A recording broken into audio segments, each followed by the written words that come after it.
What happened to capitalism is that it's a system with a beginning, a middle, and an end. And simply to say that is heresy to mainstream economics. Mainstream economics believes history ended when we discovered the free market in the late 20th century and nothing better is possible. Well, what happened is that this system that was supposed to last forever blew up in 2008. And it blew up for reasons that are very interesting. The reason it blew up is that the previous model, the so-called Keynesian era, when our fathers and grandfathers were making lots of money in factories, earning rising wages each year, couldn't go on. It failed. It was replaced with the free market system, which impoverished everybody. When you've got millions of working class people who can't afford to live on the wages they are being paid, they have to depend on credit. And the whole of the system became dependent on credit. And it became in the interest of everybody for money to be cheap, for central banks to go on printing money, and in the end this just creates a mismatch between the real economy and the financial economy, and that can't go on. So for me, the economic model failed in 2008, but it was kept on life support by central bank money, printing money. It's easy to keep an economy on life support. It's very difficult to keep an ideology on life support, because the human brain demands coherence. And human brains, millions of human brains all across the planet said, this doesn't work, we need something different. And when the elites carried on saying that there is nothing different, there is nothing better than this, people began to look for the old ideas, nationalism, racism, xenophobia. I wasn't the only journalist in 2008 saying capitalism, as we know it, is doomed because the mismatch between the real economy and the financial economy is too great. That was quite well accepted by journalists and economists of the left. For me, though, there is something deeper going on, and it's to do with the specific nature of information technology. I don't believe that the social relations of capitalism can survive the complete rollout of automation, AI, and just the digital network potential that we have already discovered. This technology is in revolt against private property.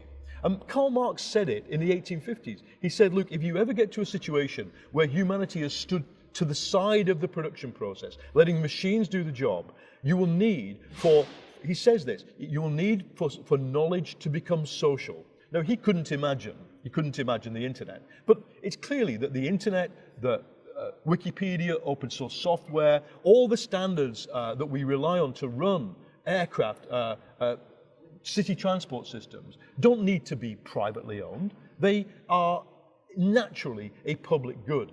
And so information technology, I think, is going to erode the need for work. It's going to create pools of abundance within this century. And on that basis, it's entirely logical to believe that capitalism, which is showing extreme signs of fatigue anyway, could be replaced by a different system based on abundance of goods produced by automated machinery, and most work will be human-to-human work, and on top of that, most work will be done voluntarily. So we have to find a way for people to live not connected to salaries they receive at work. That's the transition process. On top of this, of course, we have to find a way for the planet to survive. The most fundamental mechanism for a capitalist economy is the price mechanism. I need something, I go to a market and I find out how much it is, and I work out if I'm prepared to pay for it.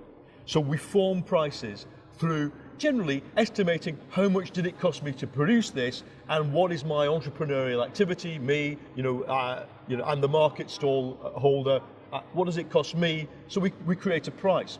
Information makes it very difficult to do that. And it was the economist Paul Romer in 1990 who discovered this. He said, look, information goods are just different.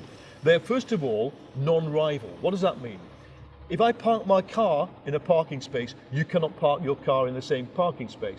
If I'm smoking a cigarette, you cannot smoke that cigarette. Most physical goods are finite. Information technology goods not. We can all use them at the same time. They don't degrade, and here's the thing.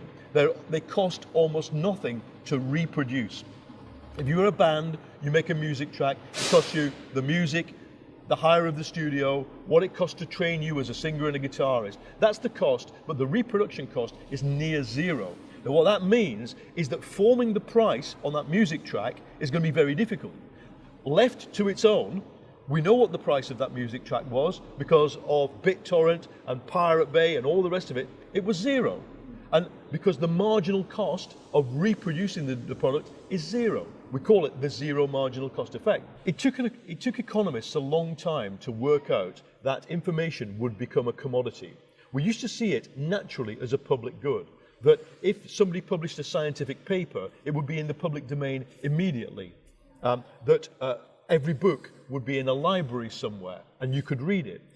But it was in the 1960s that economists really started to understand information would become a commodity. And the economist Ken Arrow said, basically, in a capitalist society with free competition and private property, the purpose of intellectual property rights is to create an artificial scarcity of information. Now, we don't need an artificial scarcity of information. We need information. It wants to be free, free as in freedom, free as in cheap, ultra cheap, costs almost nothing. Privately, secretly, most people in the tech industry agree that that's what's going to happen. So what does this mean? What are Google? What is Facebook? What is Amazon? They are monopolies designed to prevent the price of their products falling to zero. They're a new kind of monopoly, and the key to unlocking the future is to break them up. No, my project is to try and eradicate the need for waged work on the planet, and the only way to do that is by automating the production of things, and automating as much as we can of the production of services. Now, this has been the utopian project of humanity since Aristotle. Aristotle writes of some mythological tripods which could move around on their own and do work without being commanded. Aristotle says in this amazing sentence, if such machines ever existed, the difference between master and slave would disappear.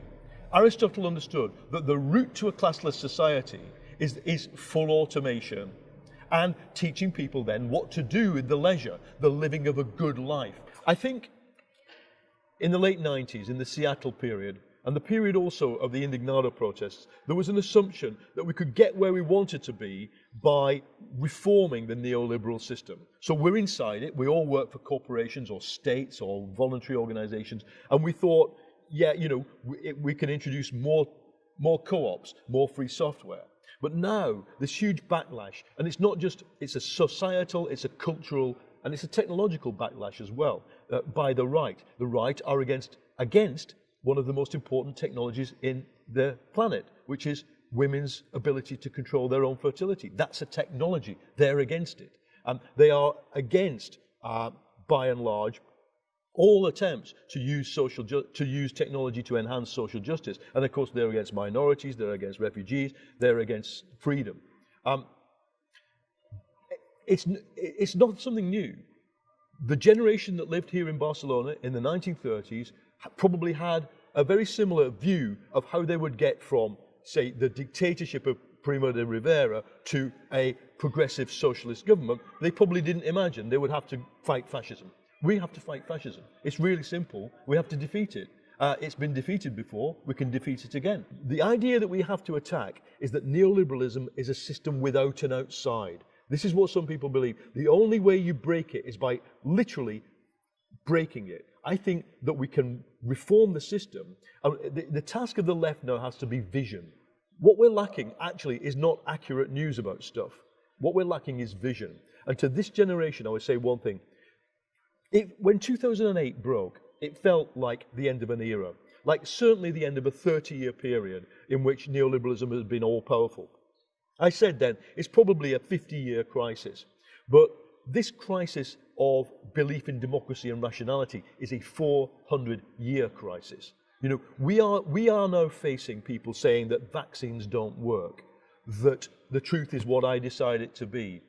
The new reactionary movement in America, they call the enemy the cathedral. What they mean is universities and the media. The two sources of truth in modern life are under systemic attack by the new thought architects of fascism. And so we are in a 400-year fight. And I'd say to the young people, it's now or never. If you want to defend the culture that we live in, the culture of intellectuality, challenge, rationality, and thought freedom, defend it now, because it's quite possible for it to disappear.